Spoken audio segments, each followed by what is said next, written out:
If your credit card bills have gotten out of hand, call Consolidated Credit now. They can consolidate your debts, reduce your interest rates, and get you out of debt fast. Call Consolidated Credit now. 800-440-1636. 800-440-1636. That's 800-440-1636. Consolidated Credit Counseling Services Incorporated. 5701 West Sunrise Boulevard, Fort Lauderdale, Florida. 33313. Not a loan company. Licensed by the New York Department of Financial Services and by the Vermont Department of Financial Regulation. Maryland DM 19. Oregon DM 80031. Licensed by Virginia State Corporation Commission DC 32.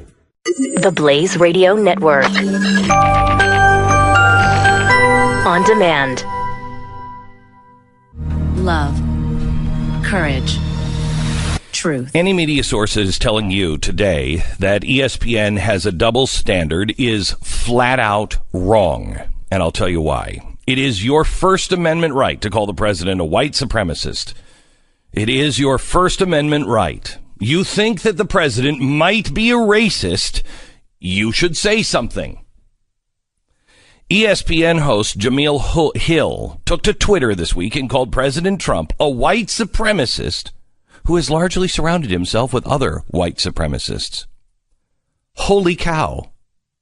Now, I remember somewhere in a distant past somebody else saying, I think this guy has a problem with the white culture.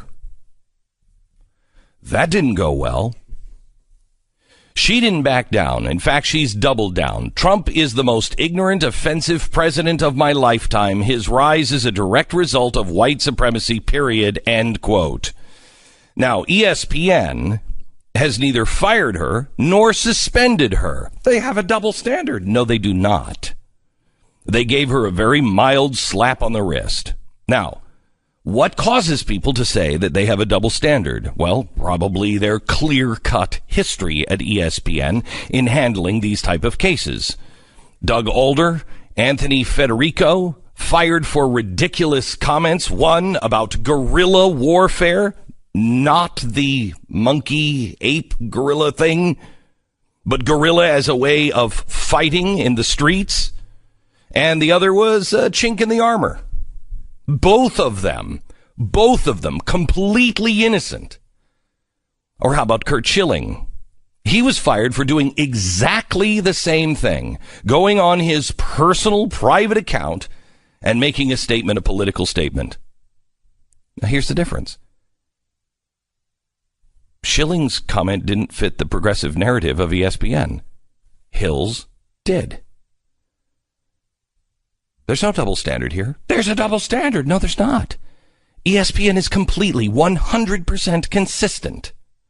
They have chosen their audience. They have chosen their tribe. They have chosen their path. They have chosen who they believe is right, who they believe is wrong. They have chosen the progressive platform. They have chosen clearly who they are.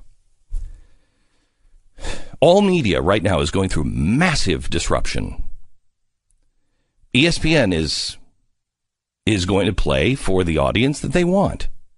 So far, it has caused them to lose over 13 million subscribers over the last couple of years. That has forced the company to lay off over 100 employees just a few months ago. The entire industry is scrambling to find their niche. Everyone is. We are at the precipice of massive, massive change, and ESPN is just one of the many companies attempting to find their identity. But you should understand this. They've made it abundantly clear. They've made their choice. They've found their audience. They know who their tribe is. They're giving their tribe exactly what they want. They are 100% consistent. They will side with the progressive agenda every single time. That's their choice, and they have a right to that choice. Now, you have a choice. You can continue to watch and support ESPN or change the channel. There is Fox Sports. As far as I know, they haven't made the same choice.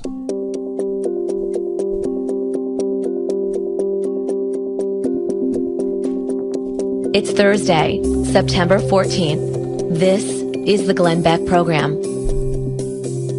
this is going to make my head explode, and I'm going to do everything I can to keep all of the blood inside of my body and not outside shooting from my eyes.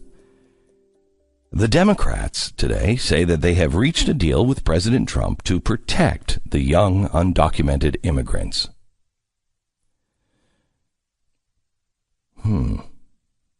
Last week, the president said he was going to end DACA. Now, DACA, in case you don't know, is the Obama era executive order that said 800,000 people who were brought here illegally as kids are safe from deportation. Now, this is not what he said during the campaign. During the campaign, it was quite different, if I may, with Chuck Todd. So you'll rescind the DREAM Act executive order, the DACA. We have to, Trump. We have to make a whole new set of standards. And when people come in, they have to come in, Todd. So you're going to split up families. You're going to deport children, Chuck. Todd says, or Donald Trump says, no, Chuck. We're going to keep families together. We have to keep families together, but you're going to kick them out. Yes, they all have to go. That's pretty clear. That is really super clear. And that is exactly why people are called racist today. Because they voted to kick people out of the country that were here illegally. He was very crystal clear. So he decided last week he was going to end DACA. And he said, the Republicans in Congress, they need to figure this out. I'm going to give you 6 months, but if you don't figure this out in the next 6 months, then I will. I'm sorry, I have maybe a different calendar or a different watch, but I don't think, you know what, maybe like God, Trump's time is different than our time. Last night, a week later, Donald Trump met with Nancy Pelosi and Chuck Schumer over at the White House. They had some takeout. And they met at the White House. And let me give you the names of all of the Republicans that were also there. Okay, I just did. And here's what they agreed to. Quote, to move fast to protect these immigrants and also boost border security. The Democrats were clear, saying it will not include a border wall, one of Donald Trump's top campaign promises, if not the top. I think the wall just got 40 feet higher, I believe. The White House said that the wall is still on the table. Now, why is that on the table and not on the ground? Why is that on the table when it should be on the border? See, Mr. Trump, I don't think you understand. What people have endured by being called racists, they were called racist because they wanted border security, including a wall, which you promised.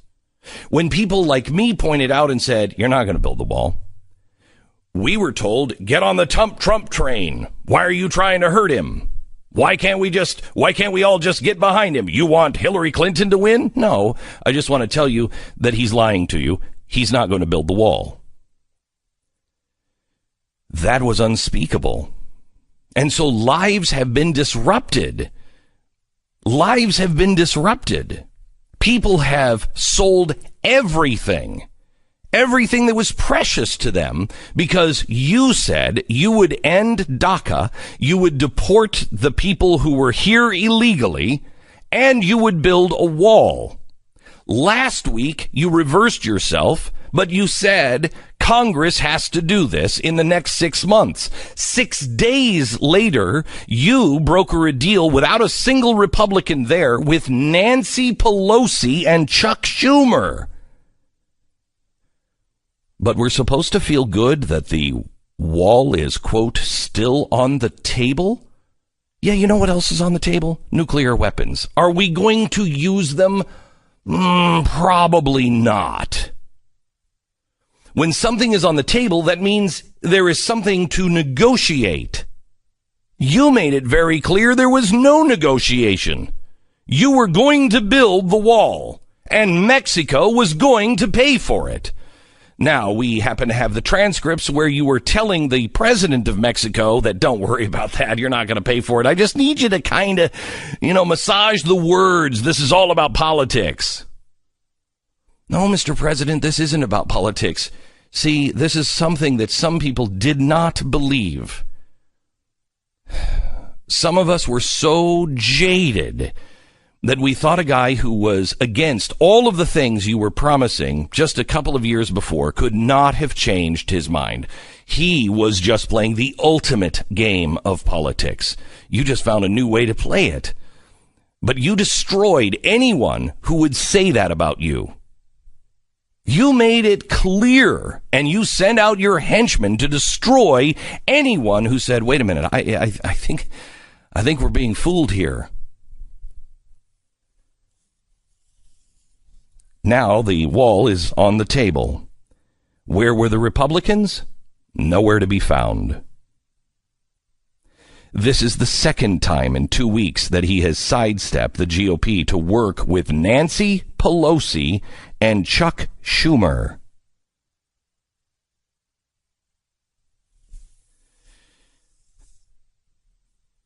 We have to decide. Do we have a line? Do we have a line? Or will we continue to move that line until we have all fallen off the cliff?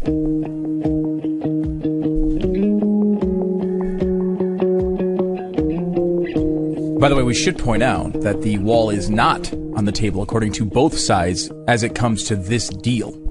So what both sides are saying is they are giving the DACA gift in exchange for extra border security, but not the wall. Okay. Trump is saying we are going to go after the wall in different legislation. He's not giving up on it. Didn't we say? Didn't anyone who met with the Gang of Eight, wasn't our main concern with people like Marco Rubio?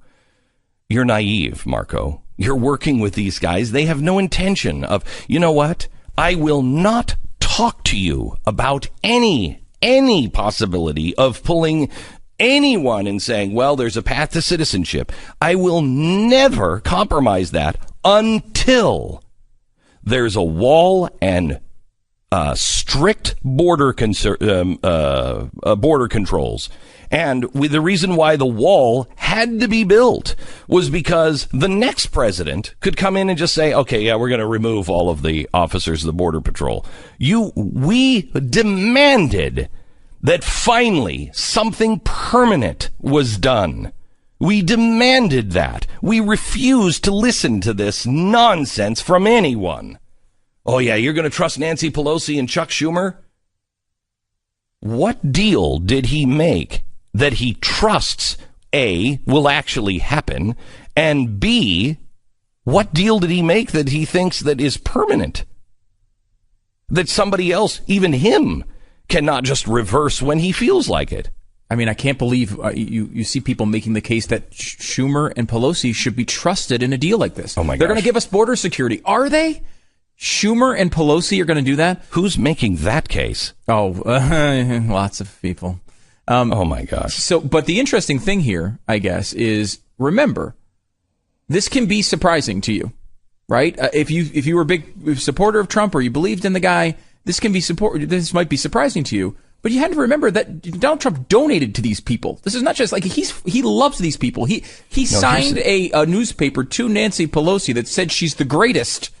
Like this is not a crazy thing for him to do. It's kind of what he promised to do in the campaign. Here's the thing. Donald Trump is a New York progressive liberal, period. That's who he is.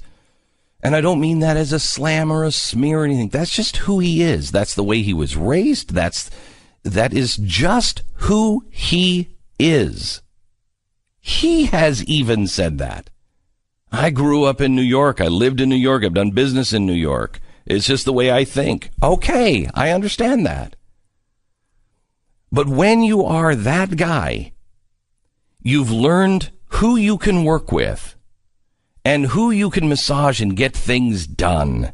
And so, when it's Hillary Clinton, Nancy Pelosi, Chuck Schumer in your office, You say they're great people because you get what you want. And what Donald Trump wants is a win. He wants a win. And quite honestly, where are all the people?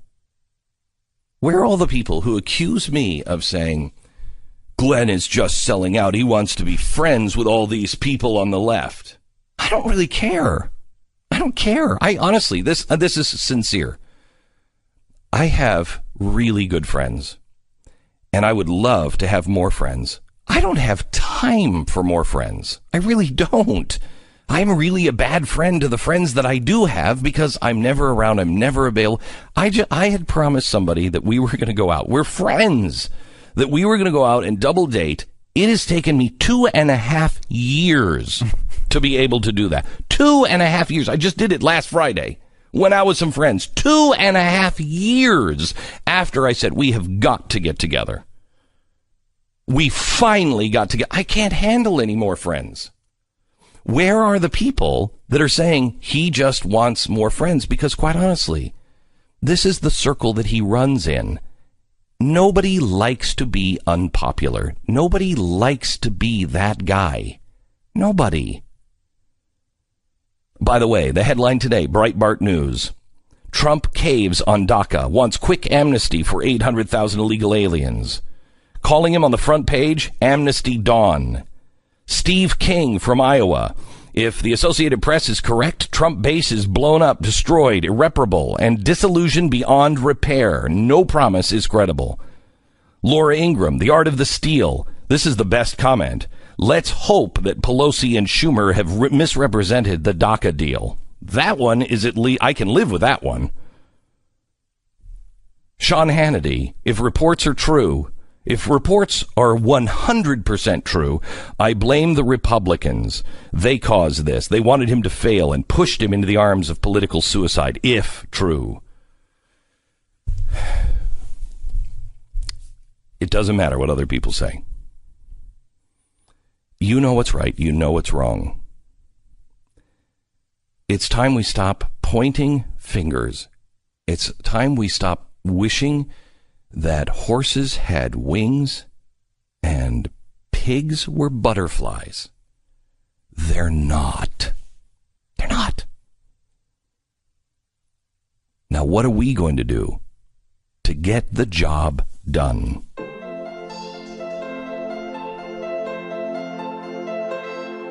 No? It's the dead of the night. You're abruptly woken by the sound of glass shattering. Is that somebody in my house? You reach over, you unlock the safe, and your hand goes on the handgun, which has that familiar feel in your hand because you've done it a million times. Your training kicks in. However, you have trained with targets. This is now everything is a blur. Everything slows down, and yet it happens that fast. You have to protect your family from an intruder who you don't know is here to steal your stuff. Kill you and the family. Who knows what he's going to do? He's in your house in the middle of the night. Go away, I have a gun. He doesn't. You now have to fire the gun because he's approaching. If you think your trouble is over, you're wrong. It has just begun. Your family is shaken up, but they're safe and alive, and now the police arrive. And depending on where you live, if you're in Texas, you're going to be okay. If you're not in Texas, you're not going to be okay. In many places, you're going to be arrested and forcefully questioned. Keeping your family safe begins after the smoke clears. You need somebody on your side, and I want you to discover the difference that the USCCA can make in your life. It is the difference between freedom and a jail cell. I want you to find out right now. Go to their website at protectanddefend.com. Claim your copy of the USCCA's free guide that'll uncover the 6 things you didn't have any idea would happen when the police arrive. That's protectanddefend.com. Protectanddefend.com. Glenn Beck. This is a national health alert from the 24/7 Diabetic Health Hotline. If you, a family member, or loved one has diabetes, now, regardless of your age, if you have insurance, you may qualify to receive diabetic testing supplies with little to no out-of-pocket cost. If you call right now, you could get a free meter upgrade. In addition, we'll give you a free pedometer as our special gift to you. Call now. Call the 24/7 Diabetic Health Hotline now at 800-478-9970. 800-478-9970. We are now at the crossroads with Donald Trump, to where he has gone out in Fifth Avenue and he has shot someone. And who is he? Who has he shot? He shot the person who said, I want the wall, and I don't want amnesty. And I don't want backroom deals done with Nancy Pelosi and Chuck Schumer like the Gang of Eight. He just shot that person in the street on Fifth Avenue. Is he right?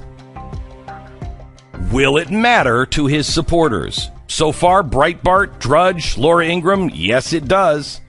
Now he's moving on to taxes, where yesterday he said taxes on the wealthy are going to stay the same under the new tax plan, but, I'm quoting, if they have to go higher, they'll go higher. No, Mr. President, which one? Which is it? What do you believe? What are you promising? Can you fulfill that promise? Glenn Beck. This is the Glenn Beck Program. Matt Walsh, who writes for TheBlaze, wrote an article, was posted yesterday, that you need to read. A certain sermon I heard a little while ago stuck with me. It began with a reference to Toy Story. Yes, the cartoon with talking toys. The Pixar film, the pastor explained, contained many examples of friendship. Friendship is important. It's good to have friends. In case any of you thought friendship was bad. He was standing up boldly, if anyone wanted to stand up and boldly declare otherwise. Remember that Randy Newman said, you got a friend in me. The pastor remembered it. He quoted it at length. Now, I have no problem with a sermon that draws on art or literature outside of the scripture to illustrate a theme contained in it. But all of the poems, novels, songs, films, paintings, sculptures that may reveal some divine truth, he went with Toy Story? Oh, but Toy Story is relatable, you see. Relatable to whom? The message preached from most of the pulpits in America is just like this: superficial, childish, empty, and seemingly designed to insult the intelligence of anyone who hears it. Christianity is dull and lifeless in this country because that's what the church and its leaders have done to it. They've made it into something so bland, so generic and inoffensive that it no longer bears any resemblance to the faith of our Christian ancestors. Indeed, the primary goal of the modern church is to avoid offense at whatever cost. And this is precisely why they are dying, because they're not merely boring people. The problem is more specifically that they are starving people. There's no substance, no meat, nothing in the message being preached. The congregants sit there and slowly starve to death. Your flocks are starving, churches, and you are starving them. We're getting killed out here. Do you even understand that? We drag our sorry beaten carcasses into church every Sunday. Fewer and fewer even bother to do that anymore. After another week of languishing in Sodom, and what do you have to say? Friends are good? Really? The troops are suffering massive defeats in battle. And when they consult their commanding officer, what do they hear? Yeah, it's rough out there, guys. So let me tell you what I learned about teamwork from watching Guardians of the Galaxy. People need to be woken up. They need to be offended. Offend us, Pastor. Make us uncomfortable. Make me look at my reflection and see the things I'd rather not see. Pull me out of my comfort zone. Make me angry at myself. Or at you for making me angry at myself. Can you stand to have people angry at you? If not, then you've chosen the wrong profession and the wrong religion. Whoever doesn't want to be challenged, whoever insists that they're above reproach, whoever wants only sweet nothings whispered in their ears, whoever wants a comfortable Christianity does not want Christianity at all. There are not limbs on the body of Christ. There are malignant growths. They are toxic. Cut them out. We pray that they return to the faith, but not until the faith Not until the faith is the faith they truly desire. If they are sitting there hoping to have their ears tickled and their preconceived notions confirmed, it is the duty of any pastor or priest to disappoint them and offend them, because sometimes there is no other way to tell the truth.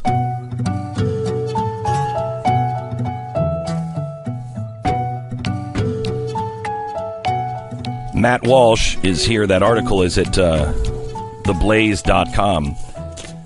Matt, you know what I like about you is you take on your own.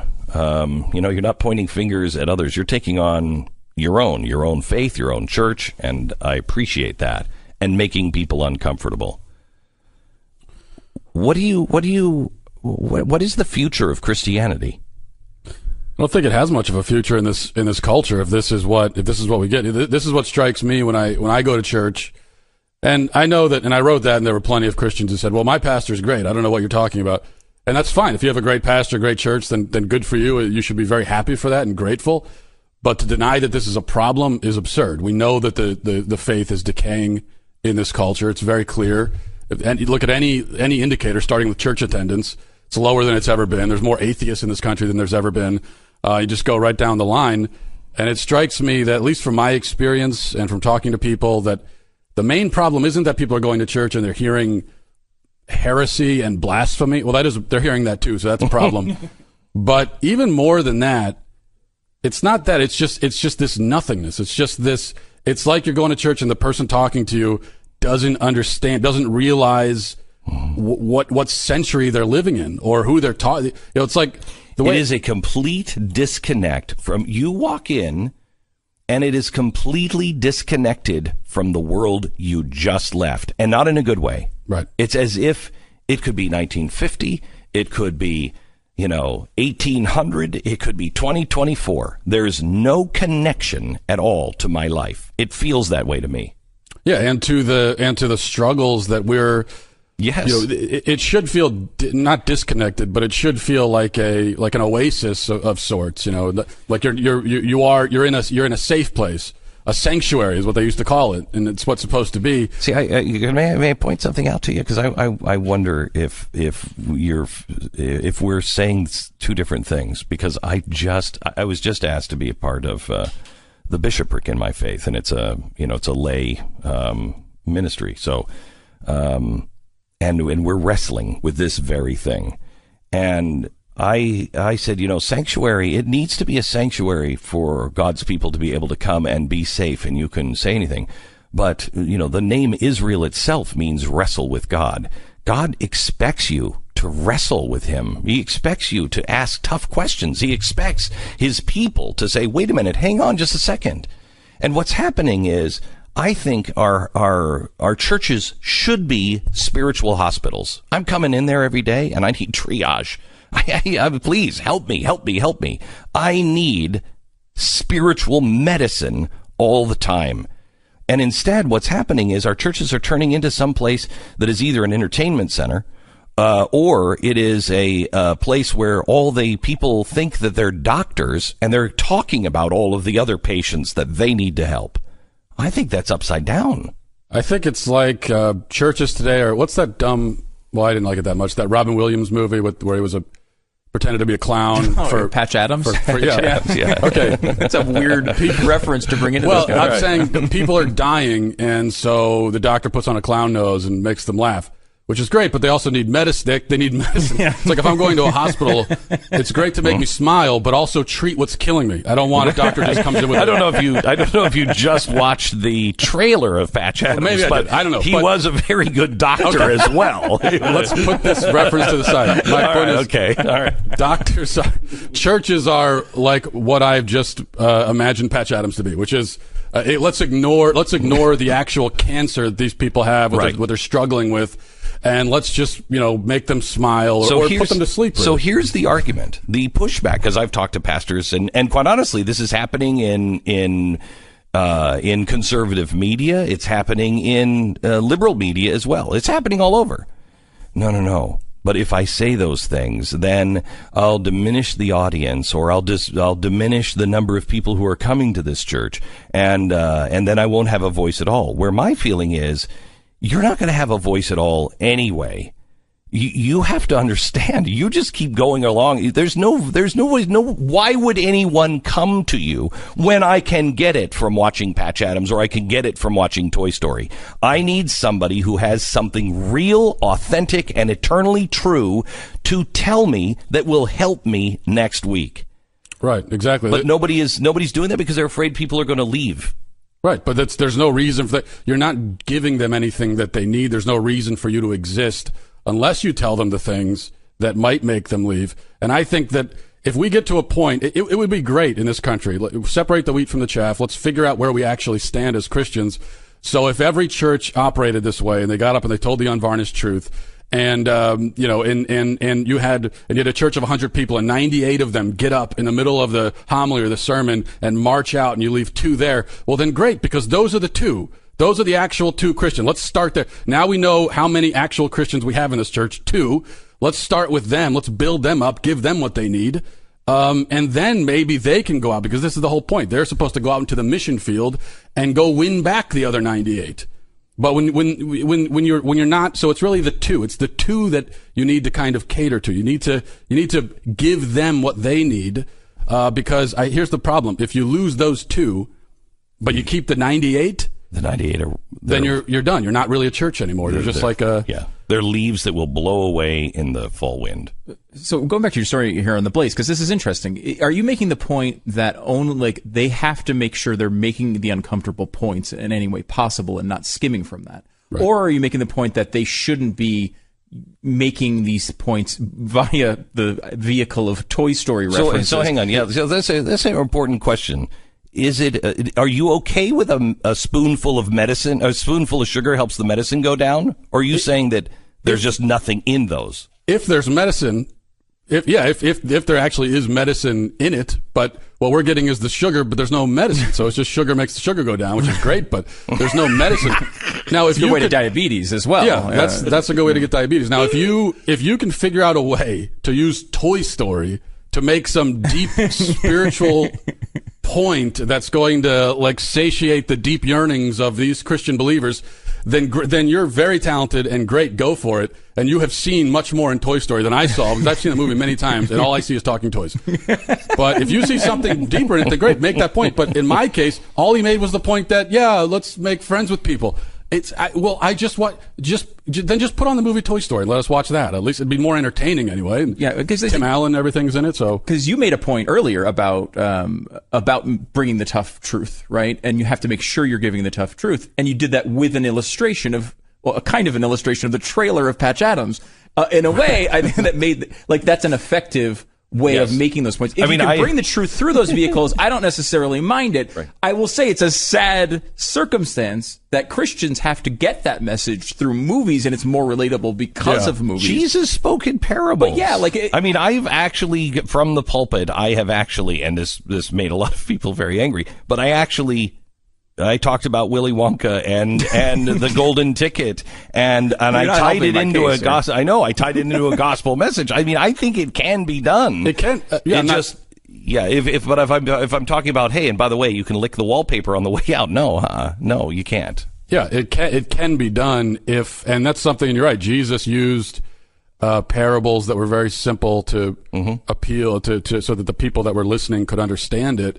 But obviously the point he was making was very deep, and sometimes the points he was making were frankly terrifying. He was finding a way to package it so that not just so to be palatable, but so that we could wrap our minds around this concept. So if people are doing that, then fantastic. But that also takes a certain level of insight and talent that I think a lot of pastors just lack, which is I don't think you need to be necessarily a brilliant public speaker to be a pastor. There could be normal people that are taking these jobs. But if you're in that camp, then I think you need to just be more direct. And even if you're just writing it down and you're reading from it, but just tell the people the truth that they need to hear. Don't try to get too cute with it, unless you really are a brilliant orator, which most of these people aren't. Thanks, Matt.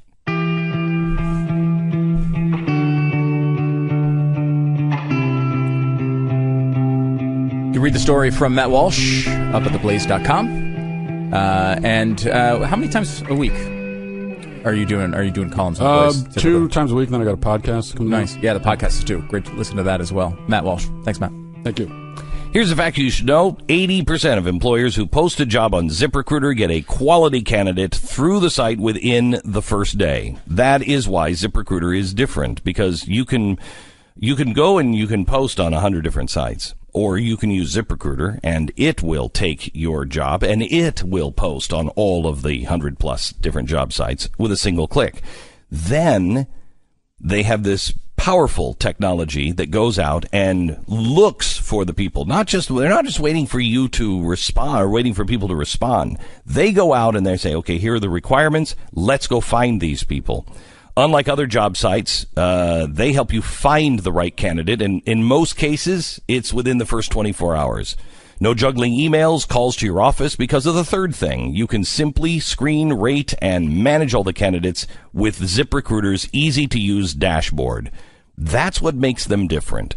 ZipRecruiter. Try it for free. Go to ZipRecruiter.com/Beck. That's ZipRecruiter.com/Beck. Try it for free. ZipRecruiter.com/Beck. Glenn Beck. I have to tell you, Jim Carrey thing that, people celebrated last week when he was talking about God, and then celebrated this week because he was taking on the left. He was saying the same thing, and I have a really important perspective that I want to share with you on finally finding what really matters through Jim Carrey. Also coming up in just a minute, Bill O'Reilly. We're going to talk a little bit about DACA and what happened with the president. Anxious to hear what his take on this is. With Breitbart coming out, Breitbart editor. What was the editor's quote to the Washington Post? Donald Trump should be ashamed of himself. He wasn't elected to do this. That's a Breitbart editor. People are upset, and they should be. DACA, taxes. We have 17 days to get health care reform finished, or you got to start all over again. Yeah, no reconciliation there. So you'd have to get 60 votes for anything, and that's not going to happen. It's not going to happen. You have 17 days. It's not going to happen. It's amazing they blew this. Can you believe we're here? We got through this entire time, and they're going to blow the Obamacare repeal thing. That is absolutely incredible. Incredible. I mean, you just throw your hands up and you realize that this is the way it is. This is what we should expect, and we're the idiots for expecting anything different. But it is amazing. But I don't think we did.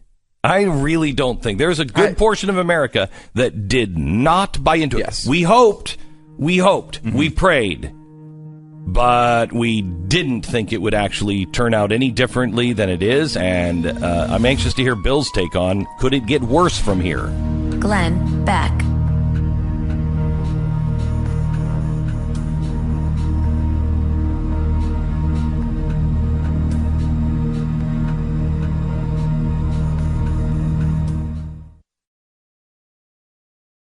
Love, courage, truth. Well, Donald Trump promised that he would make deals, and that's exactly what he did last night. The president had dinner last night where he apparently struck a deal with Chuck Schumer and Nancy Pelosi again. There were no Republicans there. His supporters are furious. Breitbart is furious. Drudge is furious. The White House this morning is starting to walk it back. The deal reportedly enshrines the protections of DACA into law quickly and will work out a package of border security.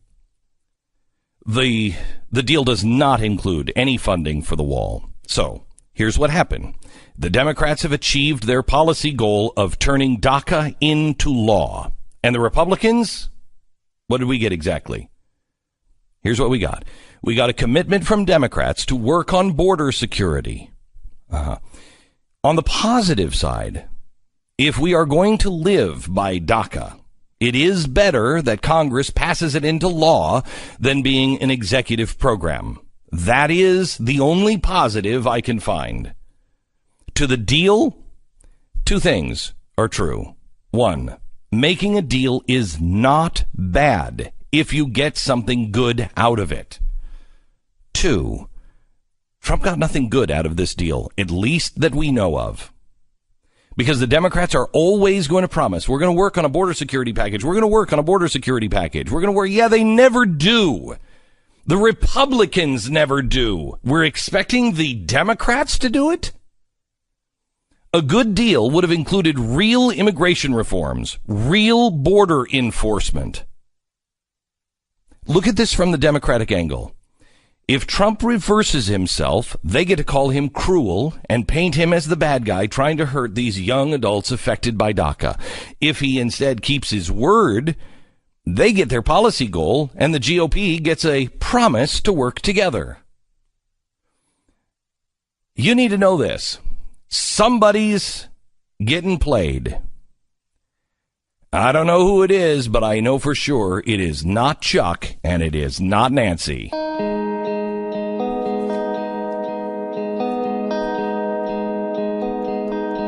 It's Thursday, September 14th. This is the Glenn Beck Program. Normally on Fridays we have Mr. Bill O'Reilly, but I'm actually going to speak and having dinner this weekend with Paul Kagame, the former president of Rwanda, who is an amazing guy. And this proved to be interesting. But I'm also been asked to speak at a 3-day conference at a place called the Nantucket Project, which tries to bring people together on forgiveness and healing and a way forward. It's an update for me.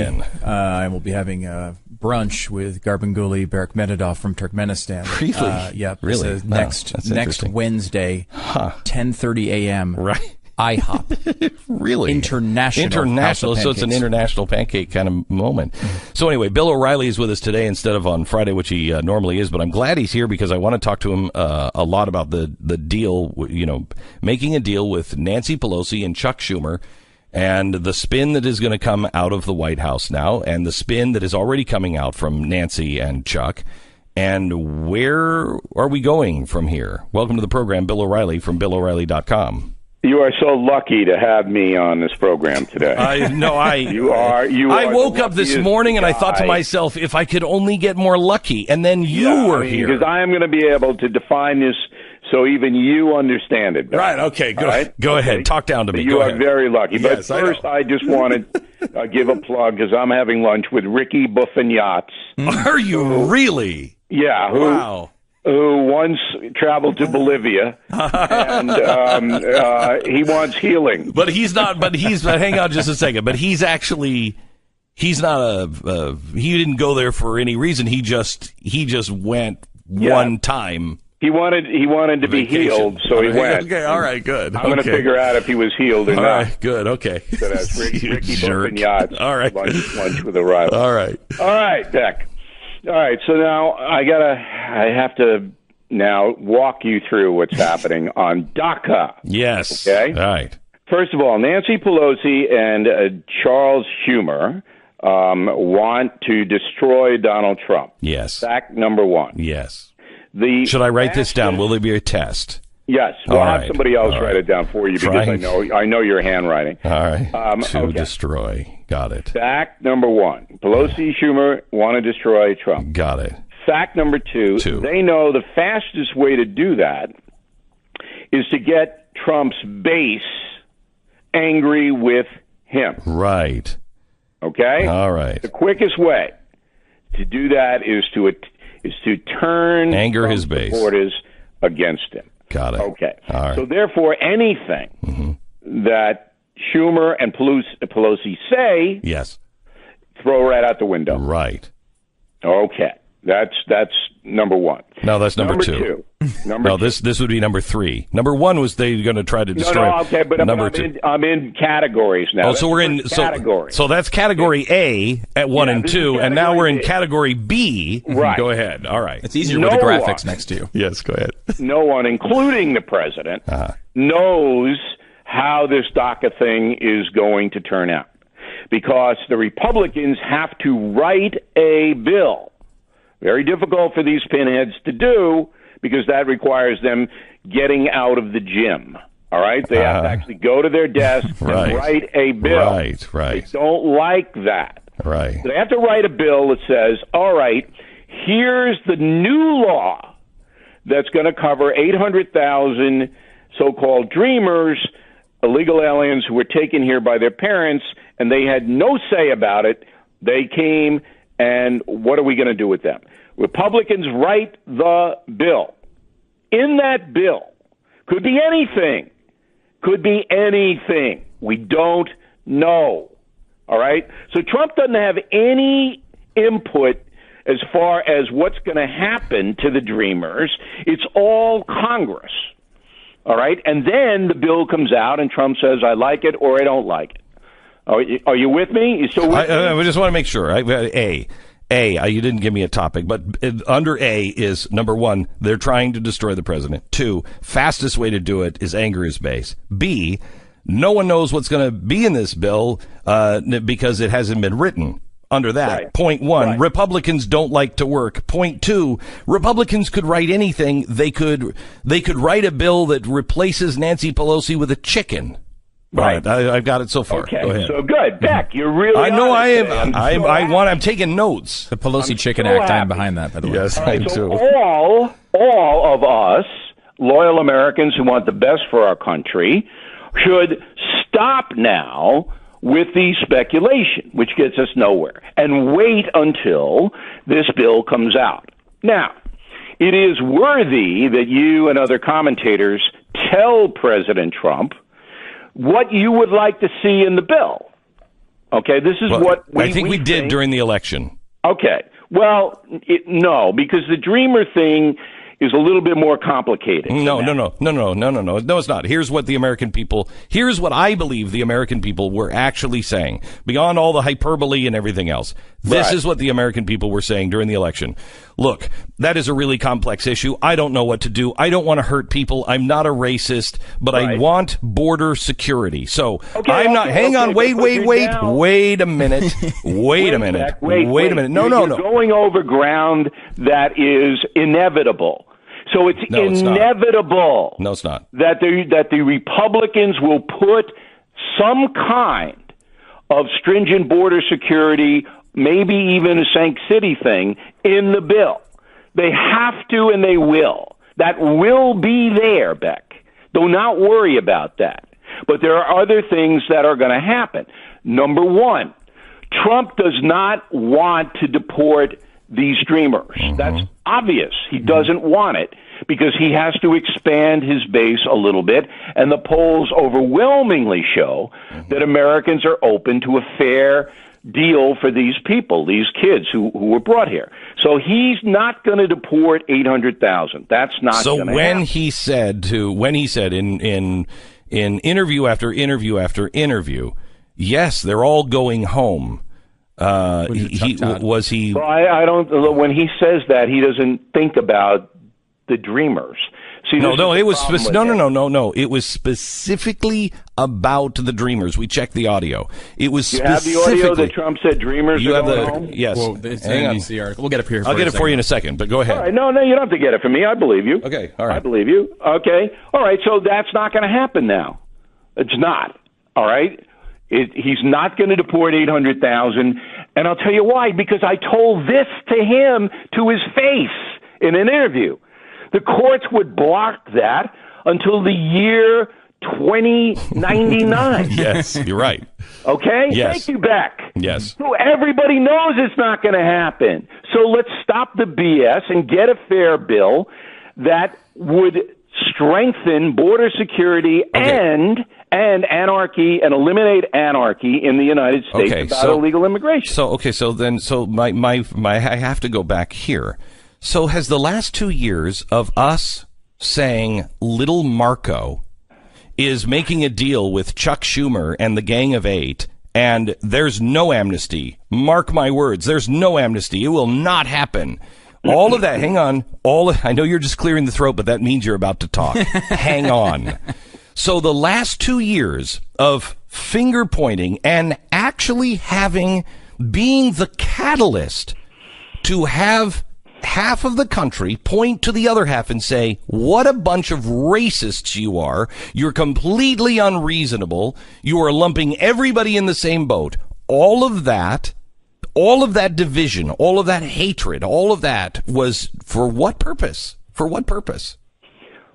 I don't know, Beck. That's way too complicated for a man not. like me. No, it's not. You're Yes, smart it is. enough. You don't want It's to answer way over it. my head. You just don't want to answer it. I just want to tell you what's going to happen. Right. All right. I can't talk to the president of Rwanda. Yeah. I can't. I don't have the ability or the intellectual. Yes, you can. You do not want a man to.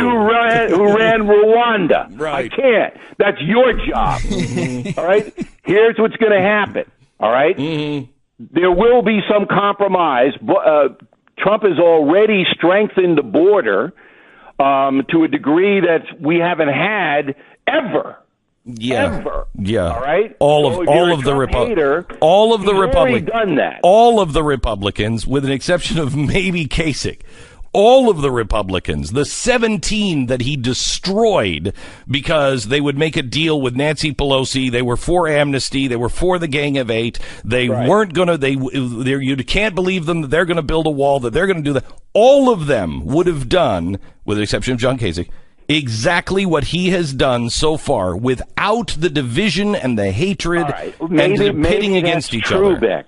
But the fact, and I love that word fact, yes, is that in the 6 months he's been sitting there in the Oval Office, immigration on the southern border, all right, has been enforced more than ever in our lifetime. That's a fact. And it's not going to get any more lax. It'll get more stringent. Here's another fact. Until he's gone and replaced by a Republican until he's gone, or a Democrat. And then when the president of Rwanda comes over and runs this country, don't try to get weasel out of this. that was the point of why we wanted a wall, because nothing is ever permanent. Nothing is ever permanent. Do you have time? Do you have to take a break? Do you want to know about the wall now? No, I'm going to take a break. And Bill O'Reilly from BillO'Reilly.com is where you can find him. And and if you want this kind of fact-driven nonsense, you can find it at BillO'Reilly.com. Back in just a second. I want to talk the statues, too. Oh, yeah. Believe me, I've got a list of things to talk to you about. BillO'Reilly.com is where you're going to go for the podcast, and I hopefully he'll be referencing the Paul Kagame statue. Shut up. Be talking about. Shut up. How do you react when you face a crisis? Will you rise to the level of your preparedness? Or are you just hoping that, things are going to work out? Hurricane Harvey and Irma, the latest example of this. Having an emergency food supply is invaluable in a crisis. My Patriot Supply is where I get my food storage. And I know Bill O'Reilly, who lives on that island, and he will be eaten by the New Yorkers when they lose power, and he will be eaten. And it'll be tough eating. He's tough meat. But anyway, you can right now get 70 servings of survival food for only $67. Healthy food, less than $1 per serving, breakfast, lunch, and dinner. If you have just lived through some of the crazy stuff that has happened in Florida or happened especially in Houston, this would be helpful. Call 800-977-0542 or order online at preparewithglenn.com. A prepared America is a strong America. My Patriot Supply, that's their mission. 800-977-0542 or preparewithglenn.com. Glenn Beck. This is a national health alert from the 24/7 Diabetic Health Hotline. If you, a family member, or loved one has diabetes, now, regardless of your age, if you have insurance, you may qualify to receive diabetic testing supplies with little to no out-of-pocket cost. If you call right now, you could get a free meter upgrade. In addition, we'll give you a free pedometer as our special gift to you. Call now. Call the 24/7 Diabetic Health Hotline now at 800-478-9970. 800-478-9970. So what's the wall is what I ask about to Bill O'Reilly. What's right. the wall all about? Number one fact. Okay, we're back to the facts. I know that upsets you. Okay. There's not going to be any wall in the bill about the Dreamers because that would mobilize opposition from 100% of the Democrats and some Republicans as well. So they're not going to have that in there in the bill. Now, some people will be angry about that, but step back. Trump's going to build his wall. He doesn't need legislation to build it. He can do it by executive order. He can do it by using Homeland Security funds, of which there are gazillions of dollars available. He can do it, and he will do it. But it's not going to be a wall from Brownsville to San Diego. It's not going to be that. It's going to be in certain places where it's easier to smuggle narcotics. The wall is basically a detriment against narcotics, not people. All right? So they will build some of it. It will come from orders from Donald Trump, but it's not going to be enshrined anywhere because it's too polarizing. So that's what's going to happen. That stands against, Bill O'Reilly, absolutely everything I stand for as a constitutionalist. I know it does. What you've just described is, as a constitutionalist, you have said through executive order, he will do things that are temporary. I am against it as a constitutionalist, and I am against it as somebody. I mean, maybe they could knock it down if you elect Bernie Sanders, but you have to live in the real world. And the real world is two things here. Trump knows he has to build the wall, some semblance of it. He has to, all right? And he will. But he's not going to get permission from Congress to do it because there are not enough votes there. It's as simple as that. So you've got to live in the real world, Beck, if you want to get anything done at all. I understand the constitutionalists. I understand all that. But, you know, this is hand-to-hand combat. Donald Trump going to survive the presidency, is going to get reelected. All right, he's got to do certain things that you're just not going to like. Okay, so when he says, can we play cut 5 of audio cut 5, please? This is President Trump talking about taxes. Cut 5, do you have it? Okay, sorry about that. Yeah, I'm curious on this because he obviously said during the campaign that it was going to be a wall that went for the whole border, right? He did say that. He said a lot of things, but he doesn't understand at that point what it takes to get that stuff done. Okay, so hang on. Here he is on. You know what? I don't have enough. This is a 59-second cut. Let me just read this. Taxes paid by the wealthy will likely stay the same under the new tax plan, but if they have to go higher, they're going to go higher. Mm-hmm. What does he stand for, Bill? What can I trust? He's trying to be a populist. He's trying to appeal to working class and middle class voters. He knows that's where his base is. So that's what he stands for. Is that healthy for a country? Populism, is it good? I would like to see populism combined with astute analysis. I think if you got a politician who had both, who was, really felt for the working people, but was astute in how to get things done, then you'd have something. But we don't seem to be able to produce politicians. All right. When we come back, Bill O'Reilly is going to take on a couple of things. One, the statues. Yes. And we'll talk a little bit about that. Also, it was because it's getting crazy. Also, we're going to try to get to the latest from ESPN, and I know how much Bill O'Reilly loves Hillary Clinton and has probably spent all week just up late at night reading her book. Her latest poll numbers show most Americans want her to go away. Bill's opinion coming up. Glenn Beck. This is the Glenn Beck Program. I'm really tired of hearing people's opinion. There are very few people's opinion that matter to me. I mean, I barely can say my own opinion. Everybody has one. I got it. What I'm interested in, facts and perspective. And one of the best is Bill O'Reilly. And we welcome him to the program from BillO'Reilly.com. I'm going to be gone tomorrow. I'm having dinner with Winston Churchill tomorrow night, so I will not be here. But we're going to talk about peace and war and everything in between.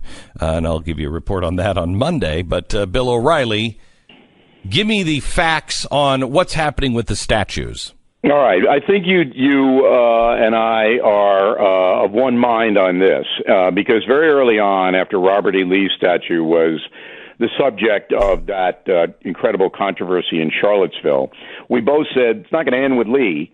They're coming after Washington and Jefferson and other founding fathers, right? You said that too, I believe. Yes, correct? I did. Yep. Okay. So we both said it. Not in collusion. There was no Russian collusion here. Oh, I don't know. Beck and O'Reilly Beck on his Blaze and O'Reilly on BillO'Reilly.com said it independently. All right, so now it's happened. So Black Lives Matter and other radical groups are demanding that Thomas Jefferson statue be taken down in Charlottesville. Jefferson founded the University of Virginia, which is there, and lived there.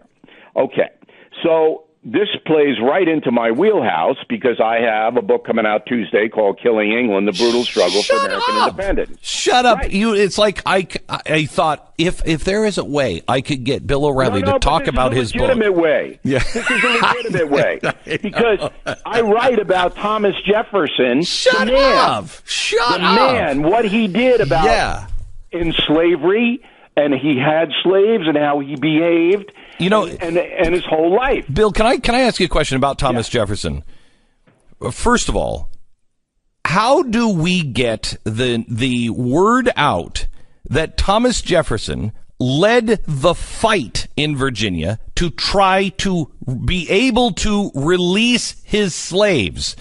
It was that's in the book, but you're missing. Yeah, but I mean, some way that people will read it or find it. Or let me illuminate, okay? Yeah. All right, okay. In order to win this debate, Beck, traditional Americans have to have the facts. They have to know what Thomas Jefferson just did. You just said it. That the man was very conflicted about slavery. And in Killing England, you'll see exactly how conflicted he was and what he did.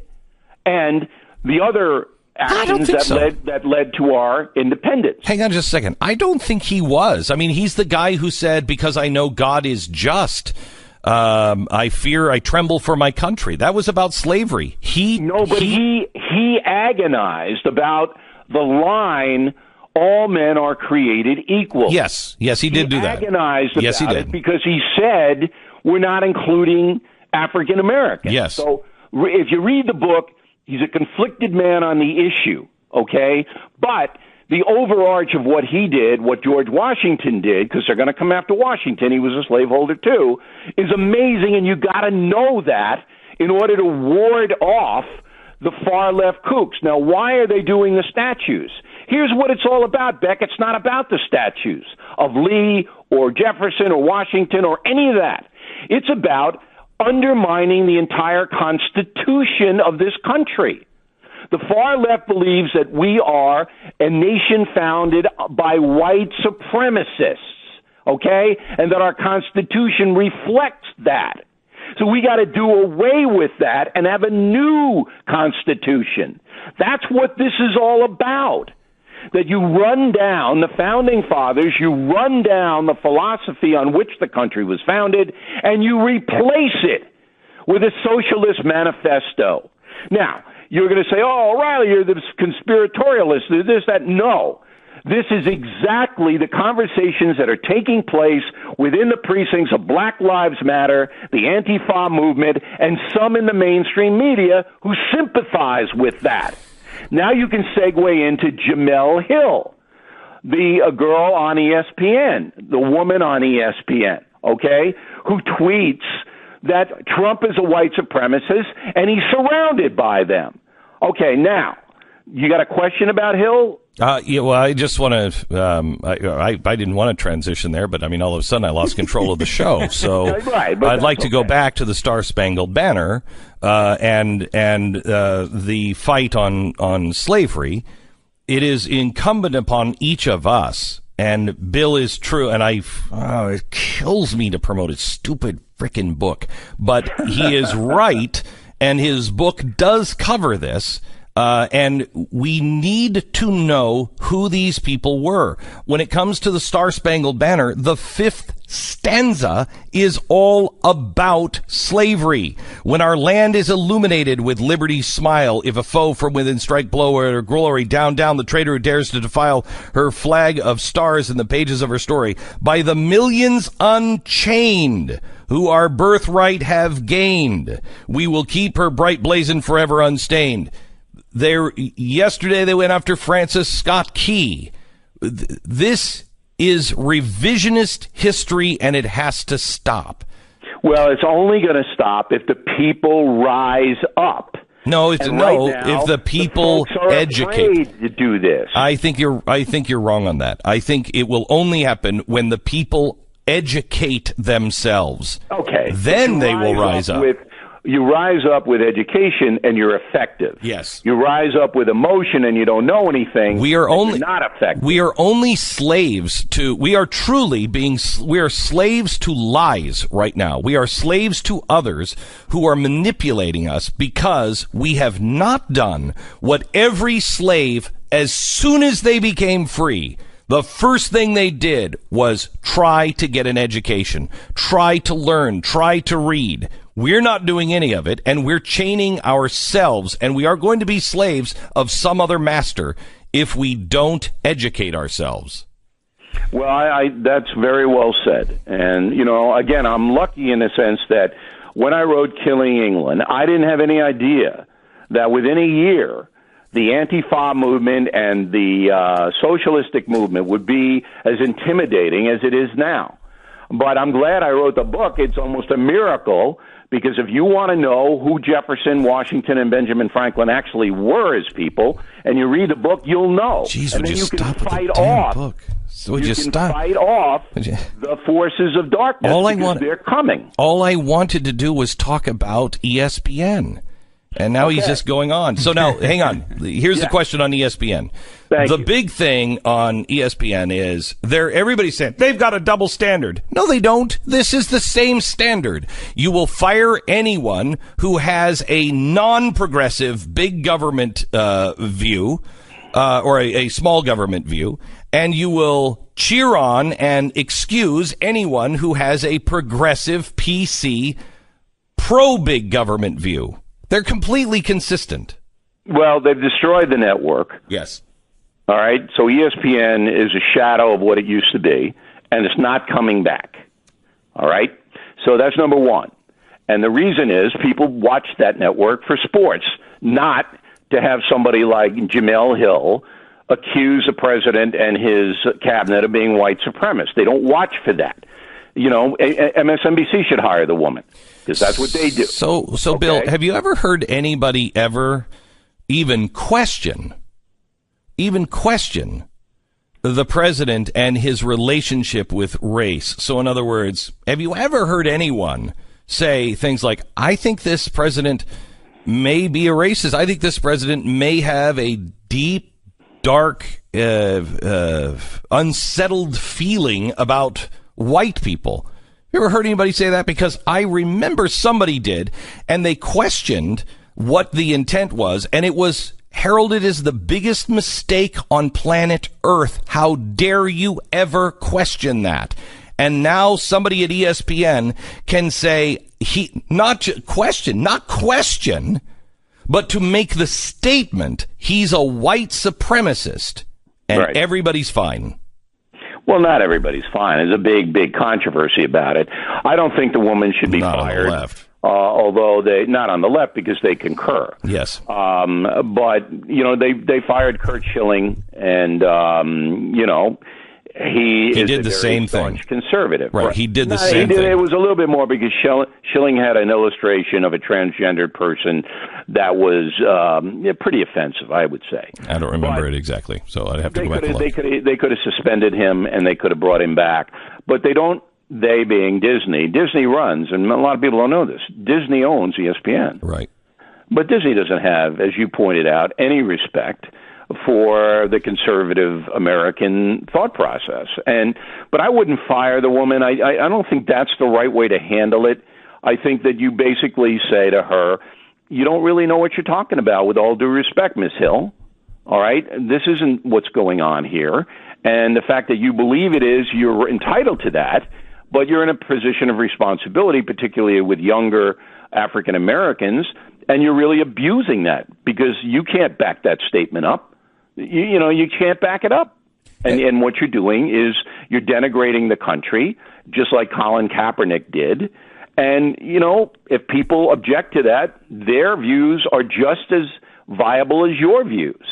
So you're going to have to take what comes, which is criticism and lower ratings, because that's where it's going. And Bill, I think this is what you're saying, but I mean, in effect, they handle these situations many different ways. The Jamel Hill way is the way they actually should handle it. Yes. Right? I mean, like they should come in and say, it's your own private thing. We don't think that's the right way for you to be handling this, especially if people might think it's from ESPN. But, whatever. We'll give you a little slap on the wrist or at least a talking to or whatever, and you'll come back and do the show. The problem is how they handle all the other cases. Schilling, but with Schilling, you had that cartoon.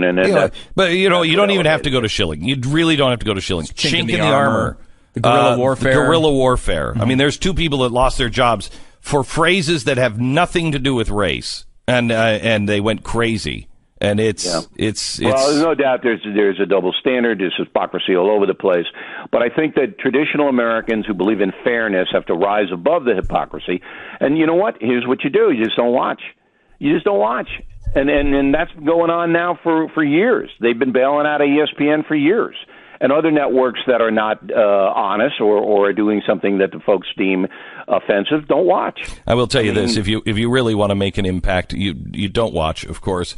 But if you really want to make an impact, you let Disney know, I'm not taking my kids to your park, because that would do it. Yeah, they only care about the mouse. That's all they care about. They can't look. Every corporation, it's money first. There's no doubt about it. And on that note, we want everybody to pre-order Killing England. It comes out Tuesday. That's a solid segue right there. There you go.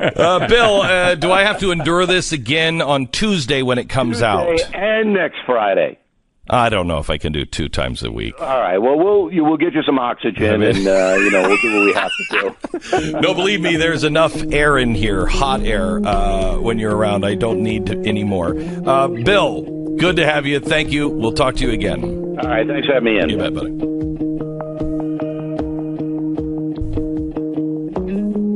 Bill O'Reilly. The book is called Killing England. It is coming out on Tuesday. You, of course, can also go to his website and sign up at BillO'Reilly.com. I really love my relationship with Bill O'Reilly. And same with Don Imus. Here are two guys that are, they are the legends. They are the legends of their generation. They're the ones that I watched for years. And they both can hit hard and take a punch, and neither of them insist that you agree with them, which is the way it's supposed to be. I will say Bill is much happier. Oh, yeah. I mean, it's remarkable. Oh, yeah. No, he's just from judging, because when he was doing the Fox thing, he'd come on the show. Yeah, he's happy. And, he'd do his thing. Yeah. He seems like he's actually enjoying life these days. Yeah. I want to tell you about Bonnie and Michael. Bonnie and Michael live in Virginia. They had a house in Ohio. I almost said Hawaii. What am I thinking? It's Ohio. Sorry. A little different than Hawaii. For a year, as they were trying to sell that house, nothing was done. The agent never called, never kept them posted. They were always wondering what is happening. Bonnie and Michael decided to make a change because they listened to this program, and they decided to go to realestateagentsitrust.com. They got Stacy, brand new real estate agent, got to work. In no time, they received an offer on the house. The entire thing was done in 2 weeks. A year versus 2 weeks. You want to get your house sold. You want to get it sold on time for the most amount of money. You want to have a good, a pleasant experience. It doesn't have to be this hard.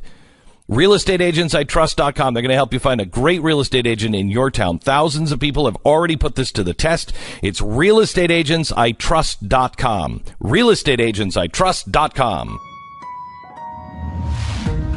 Glenn Beck.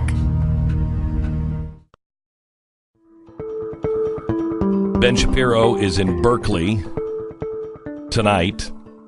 Hopefully he'll be on the air tomorrow and talk about that experience. I mean, that's assuming that the person that is going to be doing this show wants to have Ben Shapiro on. We'd love to have Ben on. We're fans. Yes. And it should be pretty crazy. I love how you're hosting tomorrow, are you not? Yes, myself and Mr. Pat Gray, Pat and Stu reunion tour. I'm having brunch with Elon Musk on Mars this weekend. So it's not quite true, but almost. Yeah.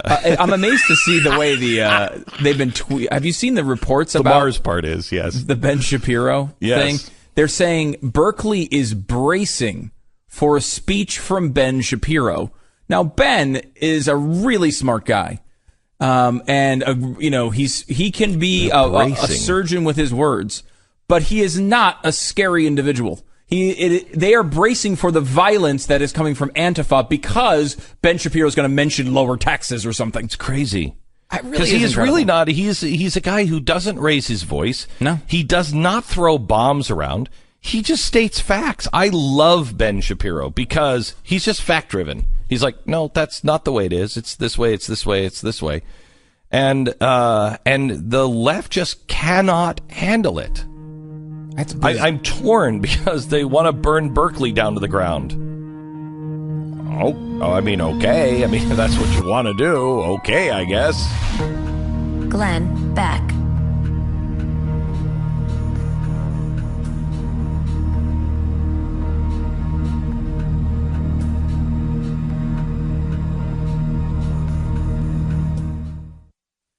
Food. I like food. And if you've seen my Not as much as I do. Yeah, well, both of us kind of like food quite a bit. And in fact, I love really good food that you can make at home, and then you can impress your family, and you'll actually look like you can accomplish something. That's what Blue Apron kind of does for me, because I've never been able to cook anything. I do not have talent in the kitchen whatsoever, but Blue Apron walks you through this step by step. First of all, you don't have to go to the store. They deliver everything you need right to your house in the exact portion that you need, so there's no waste. And you don't have to worry about measuring things. It just works perfectly. You mix this, you do all the stuff they tell you on the recipe cards, which are really nice and easy to follow. In a half an hour, 45 minutes, you've got a gourmet meal that you've made. You've actually accomplished something in the house. Can't tell you how rare that is for me. Check out this week's menu. Get your first 3 meals free with free shipping by going to blueapron.com/stew. Blueapron.com/stew. You'll love this stuff. I promise you. Blueapron.com/stew. A better way to cook. Love, courage, truth. When it comes to feeling offended, we choose whether or not we're going to indulge in that feeling. We choose. Are you going to be offended or not? It's our choice. Tonight, Ben Shapiro is going to speak at UC Berkeley, and Shapiro speaks at colleges all the time. And he speaks at colleges without a ruckus most of the time. He's a button-down guy. He's not a flamethrower. He just speaks the truth with reason, facts, and common sense. So his appearance at Berkeley would probably go unnoticed by most of the country if it wasn't for headlines like this we found in the LA Times. Berkeley braces for right-wing talk show host Ben Shapiro's visit. What? They brace for it? A guy's coming to talk to college students. UC Berkeley is going to have a perimeter closed off outside the building where the oh-so-intimidating Shapiro is speaking. The university is also, I am not making this up, they are going to have counseling services available for students because they are deeply concerned about some speakers and what those speakers may have, the impact that they may make on individuals' sense of safety and belonging. If a student gets their feelings hurt by Ben Shapiro's speech, it will be because the student chooses to get their feelings hurt. If protesters turn violent and set fires, that will be because someone decided to get violent and set fires. It won't be Shapiro's fault. It will be because the protesters chose to do that. I mean, do your frickin' homework, man. The left fails to understand a fundamental thing about how to deal with a person or a group that they don't like. The more they fret about said person or group, the more attention they're going to draw to them. Growing up, they must not have had the mom who told them, ignore your younger brother. Ignore your sister. Stop. Just stop noticing, and they will stop. My parents told me choose not to engage. Ignore it. And it's not like Shapiro or Ann Coulter or Steve Bannon are pining to speak at the University of Nebraska or something. They're going where the attention is. If Berkeley students hate these speakers so much, the best way to get rid of them is stay at home. Don't protest. Ignore them. No one will know who they are. But they don't do that because they're actually not. They're not really worried about Ben Shapiro or anybody's speech. That's not what that's not what they're trying to do. They are trying to increase anger, discord, conflict, and chaos. For them and them alone, choosing to be offended is good for their business.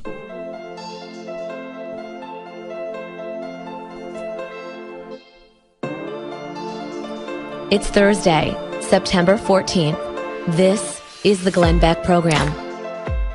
So yesterday, I started to talk about Jim Carrey, and I want you to know there's two things that I want to try to bring to you every day, and one is the facts. What are the facts? Two, perspective. If you know what the story is there a different way to look at it? Everybody has an opinion. I could tell you my opinion, which generally ends up with something that sounds a lot like, and that's why I know I'm right. I'm more interested in perspective because the groups are all just changing words and trying to reword the same opinion, and it's not getting us anywhere. I would like to start with, wait a minute. Have you tried looking at it this way? That's perspective. So this perspective on Jim Carrey, I think, is really important because I think what Jim Carrey is going through and what we have just witnessed, that the press spent a day last week celebrating on the right. He's a Jesus guy. He's our Jesus guy. Look, he's found Jesus. How great is this? Okay, that's good. That's good. That's a good opinion on what happened. Then 2 days ago, the left was very angry and the right was celebrating. Look, he's just punched the left, the phony phones. He's busted them in the face. Look at this. He went to Fashion Week and he's telling all those phonies, he's telling them off. Okay, again, a valid opinion. But I don't think that's what this means at all. And I think what we can learn from these two pieces of audio are life-changing. So first, let me give you the facts. Here's the first cut. This is what he said this weekend, edited, or just a couple of days ago, edited at a Fashion Week. I've run into Jim Carrey. Wait, tell me, is it true you're wandering the streets? You need a date to the party? What's up? No. I'm doing just fine. I just, there's no meaning to any of this. So I wanted to find the most meaningless thing that I could come to and join, and here I am. They're celebrating. You got to admit it's completely meaningless. Well, they say they're celebrating icons inside. Celebrating icons, boy, that is just the absolute lowest aiming, possibility that we could come up with. It's like icons. Do you believe in icons? I don't believe in personalities. I don't believe that you exist, but there is a wonderful fragrance in the air. You don't believe certain icons have the power to make change, to think differently, to be bold, to inspire others? Artistry? You're one of them. Yeah, no, I don't believe in icons. I don't believe in personalities. I believe that peace lies beyond personality. Okay. That's an edited version, and it got weird, really weird beyond that. In fact, the headline was, Jim Carrey gets really bizarre at New York Fashion Week. So before we get to perspective, one more fact. Here's what the right was celebrating last week. Listen to this edited version of what came out last week as he was speaking to Homeboy Industries in Los Angeles. I really want to speak to the fact that I've had some challenges in the last couple of years myself. And ultimately, I believe that suffering leads to salvation. And in fact, it's the only way that we have to somehow accept, not deny, but feel our suffering and feel our losses, and then we make one of two decisions. We either decide to go through the gate of resentment, which leads to vengeance, which leads to self-harm, which leads to harm to others, or we go through the gate of forgiveness, which leads to grace. And your being here is an indication that you've made that decision already. You've made the decision to walk through the gate of forgiveness to grace, just as Christ did on the cross.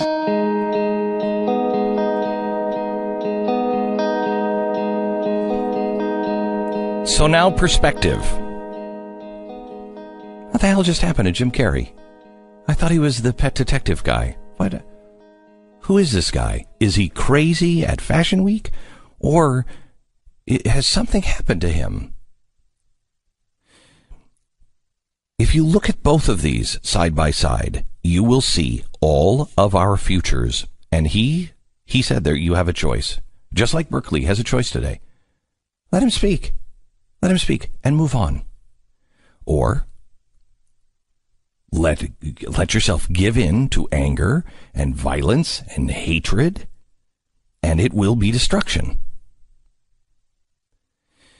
Jim Carrey has been going through multiple massive struggles in his life, which I believe I think it's healthy. I've never learned anything when I was happy. I was going to say fat and happy.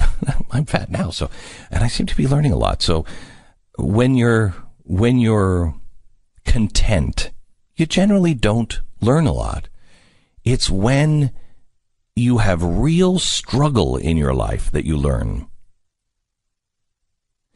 What the media is missing is in this audio clip from Homeboy Industries, he called the audience heroes. You're a hero to me.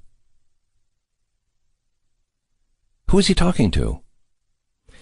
He was talking to a group of people who had formerly been in jail or in prison. They were incarcerated and they were involved in gangs. This is a rough crowd that he's talking to. And he calls them his heroes. Why? Because what he said was, we have two choices. Something happens, and we have two choices. And we can fall in with anger and vengeance and hatred, which leads to self-harm. Or we can surrender, which leads to forgiveness and grace. He said to the guys at Homeboy Industries, the former gang members in jail, you guys are heroes because you've chosen grace, and you are here with the odds stacked against you, and you are determined to go a different way. So he's just met a hero, several heroes, just the week before, who are actually doing something and have nothing, and have nobody heralding them, nobody helping them, the world looking down on them. They have everything stacked against them, and they're determined to stand. And then he gets on a plane and he goes to New York and he goes to Fashion Week. And what does he walk into? a Fashion Week tent that is celebrating, quote, icons. Celebrity fashion icons. And I have to believe that he had exactly the same experience that I had on this radio program just a couple of weeks ago. A couple of weeks ago, I went in. It was right after I had to lay off a lot of people and make really, really tough decisions. And I have not been that torn apart in I don't know how long. And I made those decisions, and then I got onto a plane, and I went to Mexico to work with OUR, Operation Underground Railroad. And I sat down with people who were actual former slaves, actual chain around the neck, chain around the hands or the wrists, chained to a wall, a floor, or a bed for up to 2 years. One of them beaten every day with a broom handle, beaten so badly every time the broom handle would break. And this person wasn't talking at all about being oppressed, wasn't asking even for help. This person, and it was like this, one after another, after another, after another. I'm going to show you the interviews soon. None of them were crying anything. They weren't crying. They weren't even crying for help. They were telling me my life is a blank piece of paper and I am its only author. No, wait a minute. Hang on just a second. What about the guy who beat you with a broom handle? And that was actually a woman. What about that person? Does that person not have any authorship in your life? No. Because if I choose to give that person authorship, my life story changes. That is something that they chose to do, and it has only made me stronger. And I come back after 2 days in Mexico. I haven't paid attention to the news over the weekend, and I sit in this chair, and I hear the complaints and the audio and the news of how these statues have to be pulled down because, my gosh, what oppressors. These guys who have no effect on your life. None. It's a stupid frickin' statue. It has no effect on your life unless you choose. And I did a monologue on the air, and I've done several of them since, and I don't know if you've heard them. But I have said, all of this is meaningless. All of it is meaningless. What are we doing? What am I doing?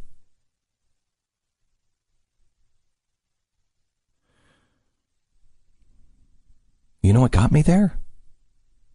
Pain, struggle, everything the world wants to take away from you. We are either popping a Xanax, an opioid, Prozac.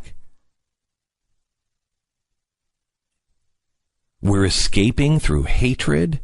We're escaping through Facebook. I'll be real honest with you. Every weekend, people say to me, how do you go to so many movies? Why do you go to so many? I have to admit, to escape. I want 3 hours of a week where I escape. That is my vice. I escape once a week at a movie theater.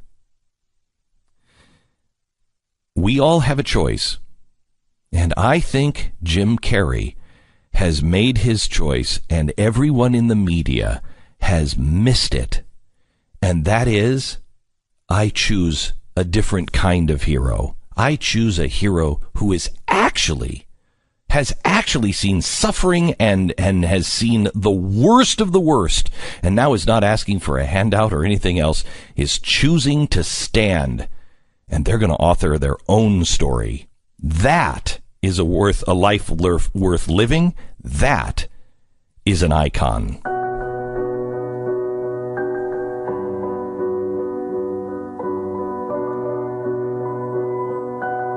Or he could be completely insane. We just want to throw that in at the end of that. It could just be that he's completely insane. A recent FBI report puts the average property loss from one home break-in at about $2,000. $2,000 loss after one burglary. It's really important to protect your home and protect it with Simply Safe home security. Simply Safe protects every door, every window in your home. You get motion sensors, entry sensors. They have completely wireless. It's a wireless system. So you can set it up yourself. There's no drilling holes in your wall, and you have professional alarm monitoring around the clock, ready to send police, ready to send fire or an ambulance.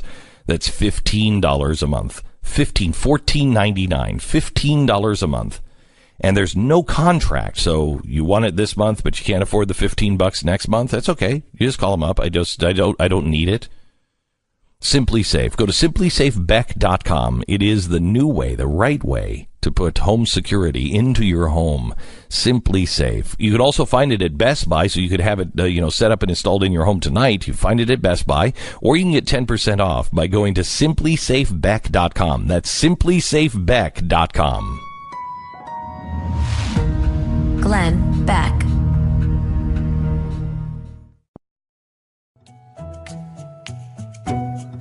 We have Pat Unleashed coming up in a second. Also, an amazing story from Plano, Texas.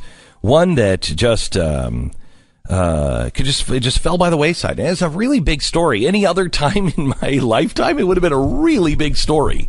But it just kind of fell by the wayside, and nobody picks it up, which is kind of leads to the perspective of that story and why I want to tell it to you coming up in just a second. Not nearly as big a story as obviously what I'm about to bring to the table. Yeah. Eyebrow trends are constantly changing from ultra thin in the 20s via arched brows in the 50s as popularized by Marilyn Monroe to the present day where thick natural brows have been given a high fashion seal of approval.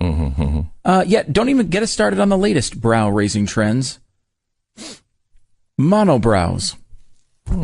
Monobrows are making a comeback, Glenn, in the world of fashion. I didn't know that they ever had some place where they could come back, except for maybe perhaps cavemen days. That was, but they were kind of popular they were popular then. So think of now and then there's a lot of pictures of this. Comes from Glamour magazine. Lots of pictures of this where you have this like really hot 25-year-old supermodel with like a caterpillar crawling across her face in between her eyes. Was Brooke Shields kind of like that? I mean, I cannot believe I say this. So it shows you I read way too much. But I read this article or one like this, and it used Frida, the artist, as the icon, and I'm like, well, no, she wasn't pretty. She was not pretty. That wasn't what she was known for. No, she also had a mustache. I don't think that we need to. You know what I'm saying? But this is the world we live in, where Melania Trump gets criticized for her appearance. Yes. And monobrows are coming back into fashion. And it goes directly to the perspective from Jim Carrey. It's all worthless. Glenn Beck.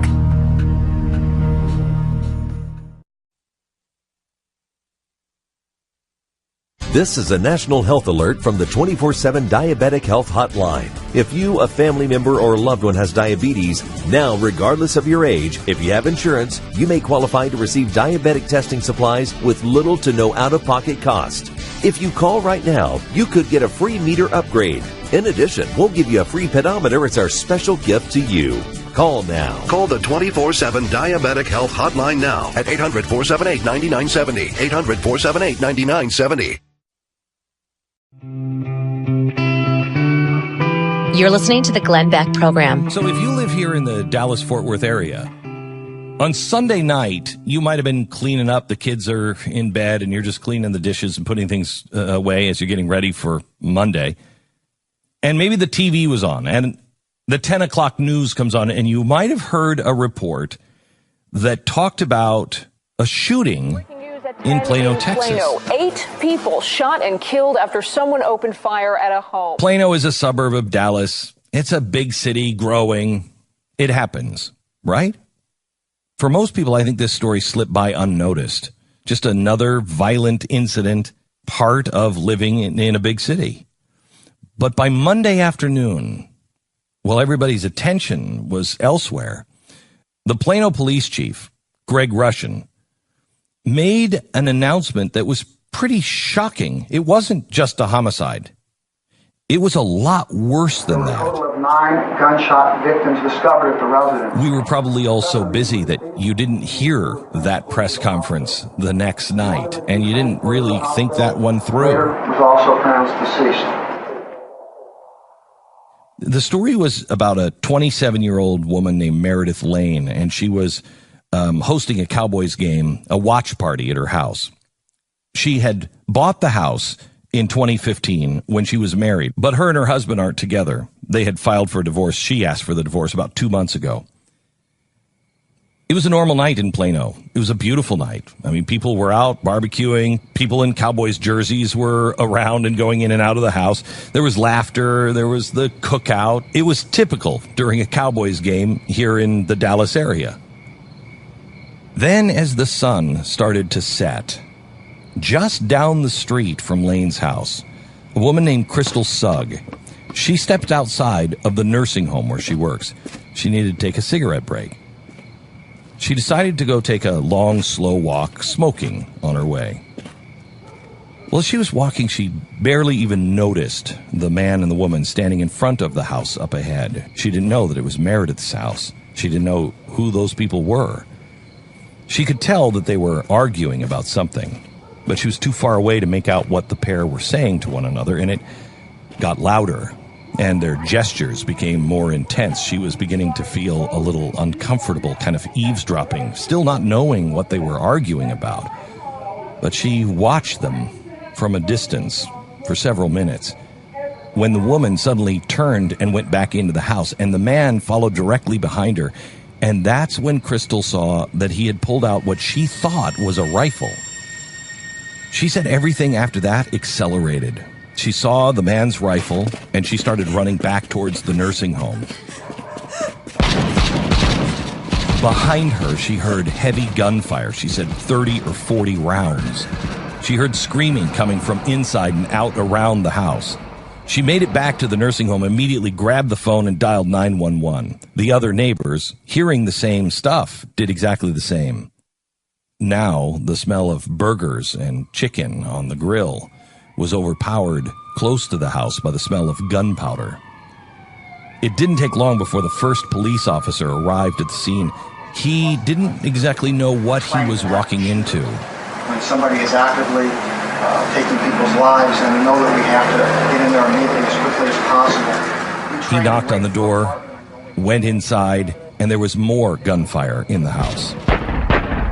And this officer went directly into fire and stopped the shooter's ability to continue to kill people. When all of the neighbors stopped, listened, and watched, 8 people lay dead in the house, including the guy who had the gun. Another person died in the hospital the next day. One more victim still clinging to life in the hospital. That's what really happened when we heard that report on Sunday night. And it wasn't until the next day that we actually heard the grim details. It's really easy for us to dismiss the stuff on the news as just news that doesn't affect us. It's a big city. It's probably a gang. It's harder to get your arms around something that just happened in a normal neighborhood where it was just a husband and wife, a disgruntled husband that wanted to come back and prove a point. The reason why I wanted to bring this story to your attention is chaos is closer than you think. Sometimes it's just down the street or in the house next door.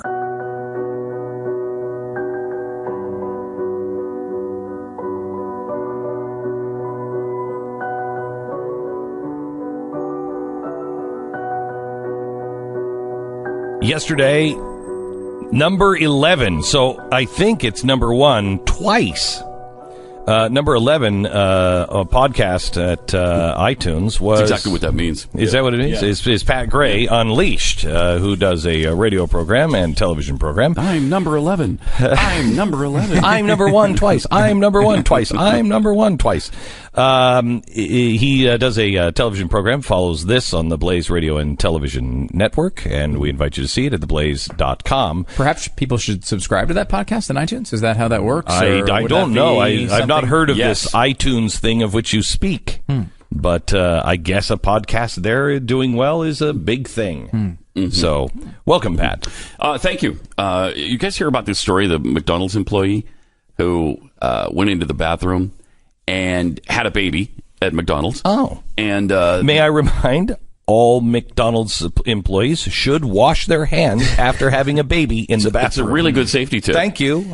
all employees should just make that a... It turned out to be a tad messy, yes, in the bathroom, and then she tried to flush it down the toilet. Oh, you've got to be kidding me. At McDonald's. Oh, my gosh. I mean, McDonald's is a happy place. It's a slap-hap-happy place. Slap-hap-happy place. So she had gone, I guess, continually back and forth to the bathroom, and employees finally got suspicious of what she was doing. So they went in there, and one of them, they saw the mess, and one of them peeked over the top, and here she is with the baby's head face down in the toilet bowl. Oh, my gosh. Trying to flush it. My gosh. Oh, my gosh. Fortunately, those employees came in time, and the baby paramedics was saved? Saved the baby. Oh. Yeah, saved the baby. It's a shocking... She's in jail now on $11 million bond. And it's a shocking, horrific story, but when you think about how many liberals and progressives would be completely fine with attempted murder of a baby if it happened 5 minutes before this, right? And it happened quite honestly with scissors, forceps, and suction tubes. Quite honestly, Kurt Gosnell, the reason why he was not as famous as he should be as the biggest serial killer in American history is because they are fine. They're fine with it. With a baby not being forcibly flushed down the toilet in McDonald's, although I don't understand the difference. They're fine with it just being put into a closet and left to die. Exactly. Yeah, and I think it's time that we point this stuff out that, yeah, it is horrific. You can't even, it's unfathomable that a woman would try to do that to her baby. But if it happened at a Planned Parenthood place, with a doctor just tearing it out of the womb, you wouldn't care. You wouldn't care one iota. So how is that possible? How do you make that distinction?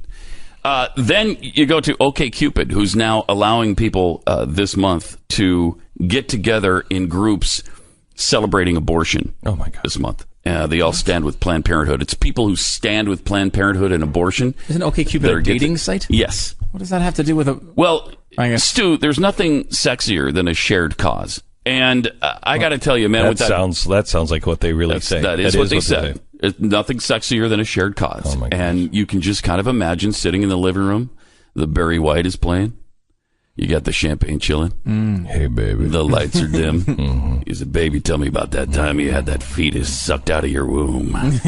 You know what I like, mama. It's nothing sexier than a shared cause. Isn't OkCupid the site that booted the white supremacist off? Yes. They have a shared cause, now, too. It's got to be the right shared cause, obviously. Because I know that one of the shared causes is responsible, in very recent memory, for multiple millions killed. Yes. Now, which cause was that? The white supremacist? No, white supremacists or the Planned Parenthood? I've done a lot of terrible things. However, only one of their actions is legal. Yeah. Right? I mean, this is a legalized activity where millions of children have died. Yeah, 52 million. You know what it is? Planned Parenthood, every time you hear Planned Parenthood and somebody say, you know what? They provide all kinds of different services. Yes, and Hitler built the Autobahn and is responsible for the Volkswagen. Yes. That's right. What's the difference? Right. By the way, the main thing they're remembered for is killing millions of people. Yes. Period. Yes. Did you hear, Pat, we're providing no-cost abortions for patients affected by Hurricane Harvey for the month of September. This is a clinic in Houston. Oh, my gosh. They are helping by providing free abortions in Houston. It's sick and it's despicable. Especially after what has happened. I have to tell you, I read that last night and I prayed. help me. First, we need your mercy, but help me. Yeah. Help me love, teach me, show me. How do I love the people who I truly and deeply disagree with? Show us the path. Yeah, and show us how to make an impact with the other side here. How do we do it? See? How do we do it with empathy and kindness? How do we do it? Because they are deceived beyond understanding. And our hearts have become hardened and angry and judgmental and honestly, more times than not, I want to be the one that brings justice. That's not my place. Yeah. It's not my place. And we have got to find ways to help this woman who was in McDonald's. She's either reverted back to her animalistic nature and doesn't feel anything but what got her there, so we help others so they don't get there, or she was in so deep of pain and trouble that she didn't know what else to do. Didn't know what to do. And we glorify abortion. So I mean, could you not have the mentality that if I had a partial birth abortion, this wouldn't be a problem? Why is it now? Seriously, what is the difference? What's the difference? There is no difference. Other than, well, we want money to change hands. Yes. Other than that, if, I want them safe. Okay, well, she was safe. She was safe. Yeah. Is it the best way to do it? No, but nothing happened to her. So what is the difference? Yeah, I mean, Kermit Gosnell does the things that he does, and he does them slightly earlier, and he's at a country club instead of prison. Yeah. And he's praised. It's not just he gets away with it and he walks free. He's a rich doctor who has a country club membership and a Porsche. Yeah. That is how close this is and how ridiculous it is. Just seconds away. I mean, that makes absolutely no sense. And by the way, the law that he broke is a law that liberals disagree with. A 24-week window is not something they support. So, I mean, he went to jail for a law that the left actually opposes. That is, I mean, it's incredible. And of course we will vilify appropriately this woman who tries to kill her own child. But how many people make that same decision?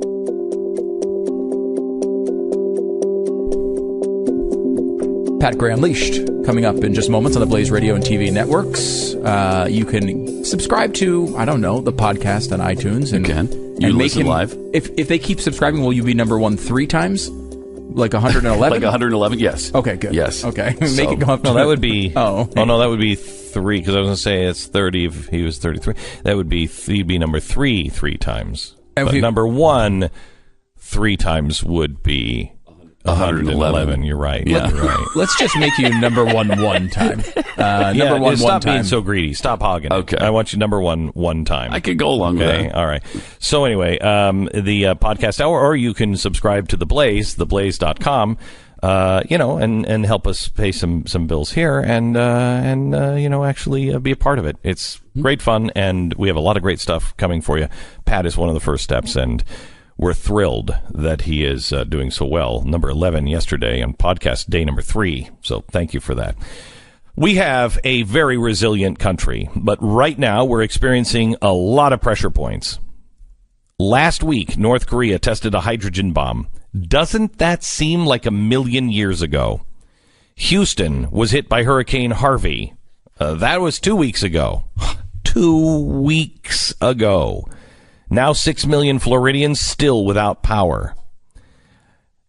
There are a lot of pressure points. And what is the pressure point that breaks the camel's back?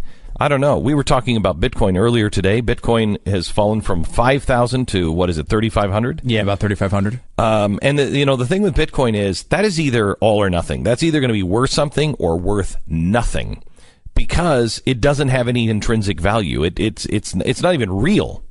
It's the same with paper money. It's why it could go to zero. Once people stop believing in it, it goes to zero because it's only worth the paper it's printed on. Gold is different. Gold is an actual commodity. It's actually used in other things. It will never go to zero. And in fact, Goldline is, imagine if you could invest, if I could sell you a Bitcoin or a stock, and I said, look, you put $2,500 in, I will make sure that I make it up with extra stock so you don't lose the $2,500 if it goes down the next 3 months. Okay. If you give me $25,000, I'm going to give you the $25,000 in stock. And in a year from now, if it goes down, I'll make it up with more stock. The reason why that's not that impressive is because if the company is going under and the stock is becoming more and more worthless, you could give me 1 million shares of something if it's crap, if it's not worth anything. Gold never loses its value. This is the promise they make. Goldline. Read their important risk information at 1-866-GOLDLINE. 1-866-GOLDLINE or goldline.com. Do it now. Glenn Beck.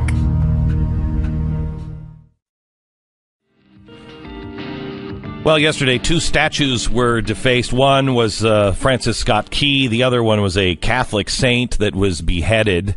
The statue was beheaded, and they're going to try to do the same thing to Ben Shapiro, our good friend, tonight in Berkeley. May I humbly ask that we all pray for peace, but act with love. I will be gone tomorrow. I will see you back here Monday with a fantastic program. God bless. Glenn Beck.